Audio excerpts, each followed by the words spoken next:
Ce dimanche 15 octobre marque la journée mondiale de sensibilisation au deuil périnatal. À cette occasion, l'association Mère de Miséricorde organise un temps de prière à la cathédrale Saint-Sauveur de Cayenne. Perdre un enfant est pour beaucoup la chose la plus douloureuse au monde. Un drame qui concernerait plus de 7000 familles en France par an, mais qui reste pourtant un sujet encore très tabou.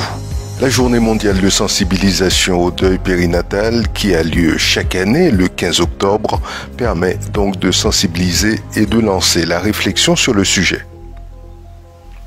Depuis plus d'un an, le CPCA de Guyane prend en charge les auteurs de violences conjugales. Une quinzaine d'appartements leur sont mis à disposition en moyenne 6 mois pour les éloigner des victimes.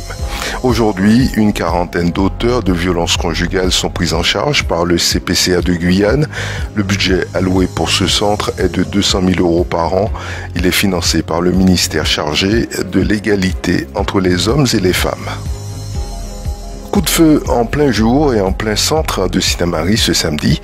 Les faits se sont déroulés dans l'après-midi. Un homme a utilisé son fusil de chasse en plein centre-ville. Selon des témoins, il y aurait eu plusieurs coups de feu. L'un d'entre eux a atteint une personne. La victime a été évacuée au centre hospitalier de Kourou. Le principal suspect a été interpellé par les gendarmes de la brigade de Sinnamary qui ont réagi rapidement. L'enquête est en cours, confiée conjointement à la brigade de Sinnamary et à la brigade de recherche de Kourou. Aux îles du Salut, l'île Royale est privée d'eau potable suite à la panne du système de filtration de l'eau de mer. L'auberge des îles a dû fermer le 30 septembre.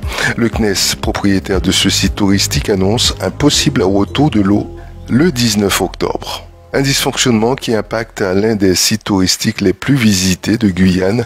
Résultat, il n'y a plus aucune restauration, d'hébergement ou de toilettes disponibles sur place.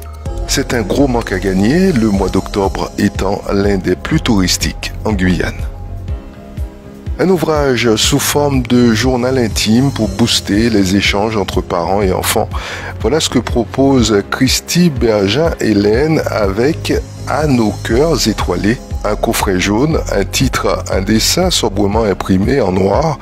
Rien ne prépare à l'explosion de couleurs qui attend le lecteur à l'ouverture de À nos cœurs étoilés.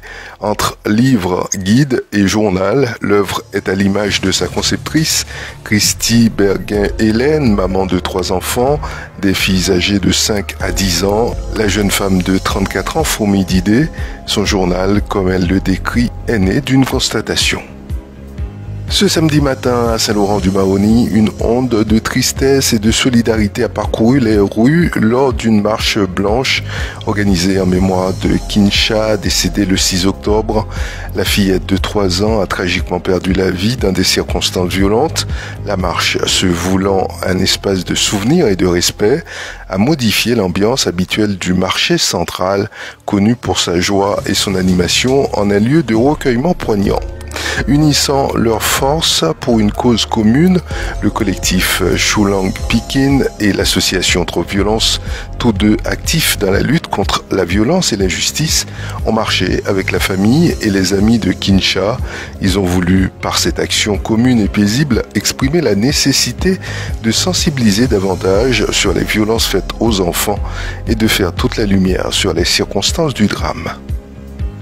C'était le 3e match de la phase éliminatoire de la Ligue des Nations CONCACAF et la Guyane y jouait son avenir dans la compétition. La motivation vincentaise n'aura pas suffi à briser la détermination guyanaise de lancer enfin son championnat. Les Yanadoka ont remporté leur match par 4-1. La Guyane se replace dans son groupe avant le match retour lundi, toujours contre Saint-Vincent. Les Australiens ont clairement rejeté samedi une réforme des droits des aborigènes soumise par référendum à l'issue d'une campagne acrimonieuse qui a causé les divisions raciales dans le pays continent. Après le comptage des voix des 3/4 des bureaux de vote du pays, il ressort que 55% des électeurs ont voté non au texte qui proposait de reconnaître dans la Constitution les aborigènes comme les premiers habitants de l'île continent et de leur donner une voix spécifique. Le projet prévoyait de créer un conseil consultatif surnommé La Voix auprès du Parlement et du gouvernement pour émettre des avis sur les lois et les politiques publiques qui affectent les populations autochtones, aborigènes et insulaires du détroit de Tor, qui représente 984 000 personnes, soit 3,8% de la population australienne. Le Premier ministre du centre-gauche, Anthony Albanese, qui s'était beaucoup impliqué dans la campagne, avait lancé samedi un dernier appel aux électeurs qui ne l'ont pas entendu. Je cite, il s'agit du respect des indigènes australiens, il s'agit de la façon dont nous nous voyons en tant que nation, mais aussi de la façon dont le monde nous voit, avait-il plaidé. Pour être adoptée, la réforme devait recueillir non seulement une majorité de votes au niveau national, mais aussi dans au moins 4 des 6 États du pays. Elle n'a obtenu ni l'un ni l'autre. C'est la fin de ce bulletin d'information et je vous remercie de l'avoir suivi. J'aurai le plaisir de vous retrouver vendredi sur Radio Mayuri.